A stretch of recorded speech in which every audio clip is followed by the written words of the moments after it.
Have you ever had a really big project that you had worked on for days or even weeks, and just when you thought you had it all ready to go, your boss, your teacher, maybe your rabbi or cantor, someone gave you last-minute instructions? Has that ever happened to anyone here?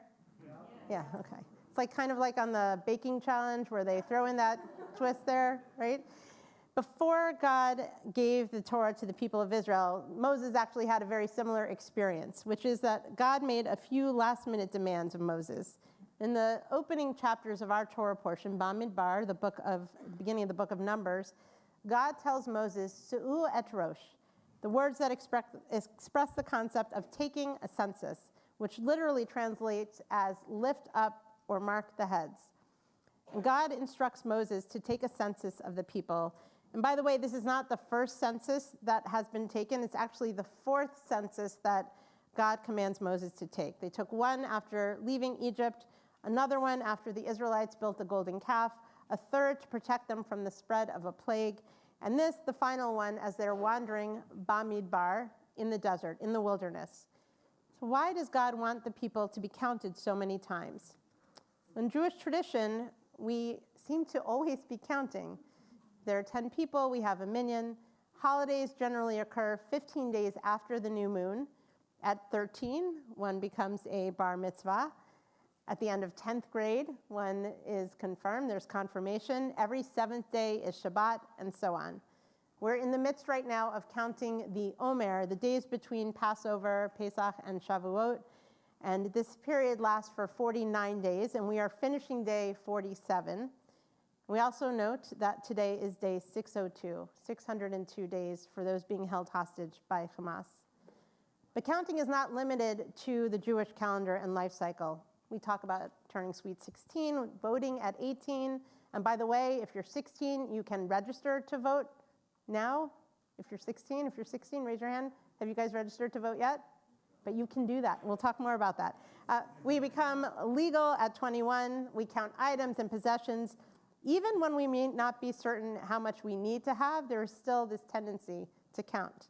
We count books we've read. We count plays and films we've seen, operas and symphonies we've attended, degrees we've earned, perhaps even states and countries we've visited. The counting and concern about numbers never seems to end.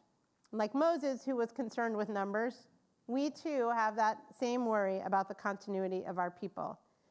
But the census also reminded each and every person who stood up to be counted that they have an active role to play as God's partner in Tikkun Olam, the act of repairing the world.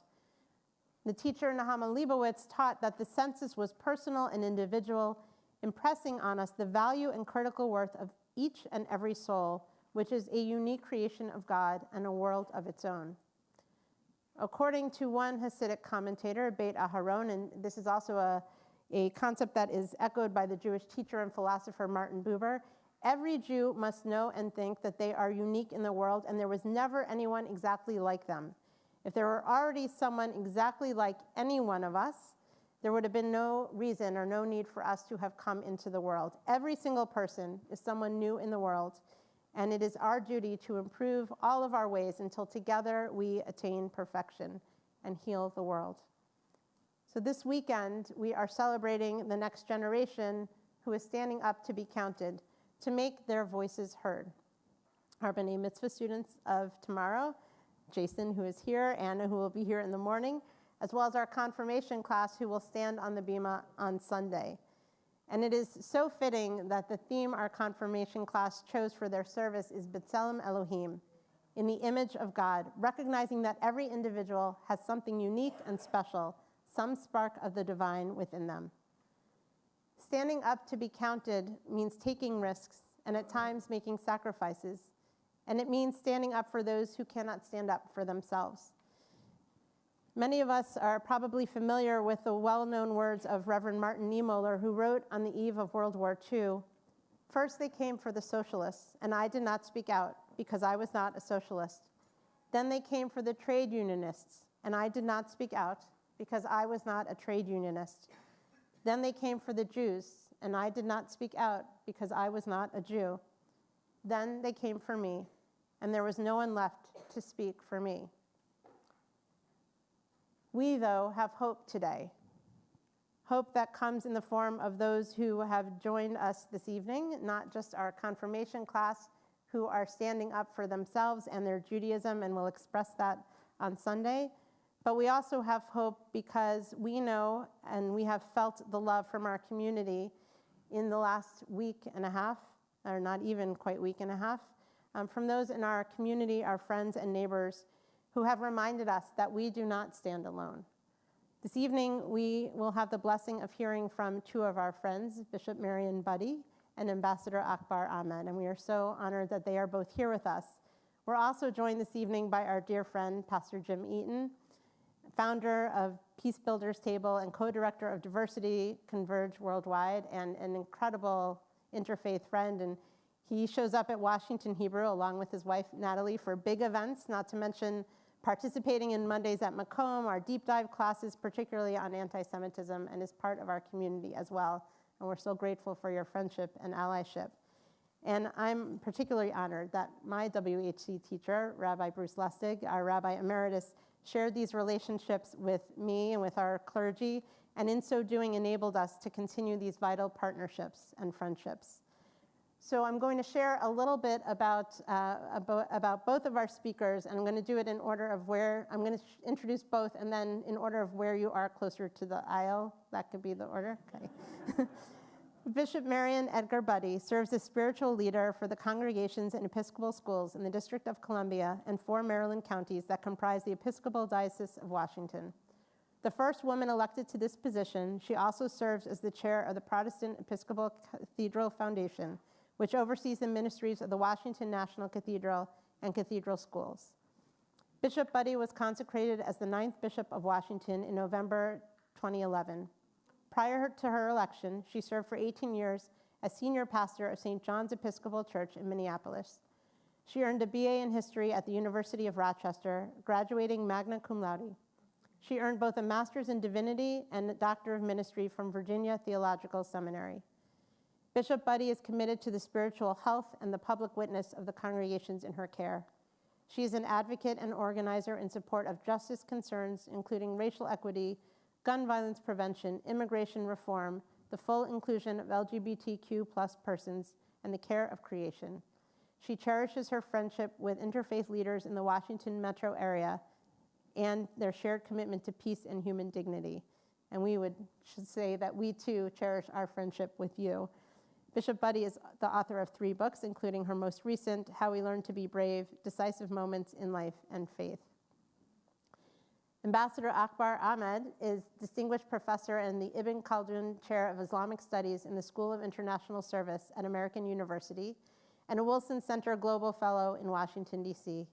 He was Pakistan High Commissioner to the United Kingdom and Ireland. His career has included distinguished posts in both academia and public service. He's been recognized and honored with many, many, many awards and prizes for his work. He shared his brief bio with me. My thesis was shorter than his brief bio. So I'm going to highlight a few of those, but I can share more with you for those who would like to know. He won the Star of Pakistan Award, the inaugural Gandhi Peace Award, and with Professor Judea Pearl, the inaugural Purpose Prize, and together they were finalists for the Most Inspiring Person of the year 2005 in a BeliefNet poll. And after a hiatus of several years, they plan to revive their celebrated dialogue to promote Jewish-Muslim understanding in 2025. He was named Professor of the Year by the Carnegie Foundation and American University School of International Service, Scholar and Teacher of the Year. The Bishop of Washington hosted an unprecedented evensong in his honor at the National Cathedral. He was presented the Mensch Award for Integrity and Kindness in 2022 by the Mensch Foundation. We already knew he was a mensch. They came to it late in the game. And was awarded the 12th annual Rabbi Joshua Heschel Martin Luther King Jr. Award for Interfaith Activism. He received the first annual Bridge Builders Award from the Interfaith Conference of Metropolitan Washington and the Humanitarian Award, highest honor of the Chapel of 4 Chaplains in Philadelphia. His book, Journey into America, was the winner of the American Book Award. His expertise has earned high praise around the world, and he has been cited in the Muslim 500 among the top 50 Muslims for the last few years. The BBC called him the world's leading authority on contemporary Islam. Notably, Lord Jonathan Sacks of blessed memory, former Chief Rabbi of the United Kingdom, wrote, I cannot tell you how important your voice is right now. And when he wrote that, that was true, all the more so now. These are fateful times, and in you, classic Islam has a spokesman and role model of supreme grace and dignity.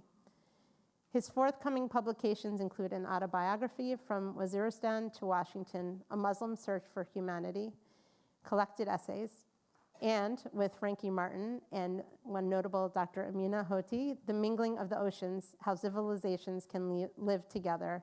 And he's joined tonight by his wife Zinat and daughter Dr. Amina Hoti, is the co-author of that publication, which will come out. He'll let us know when it's out.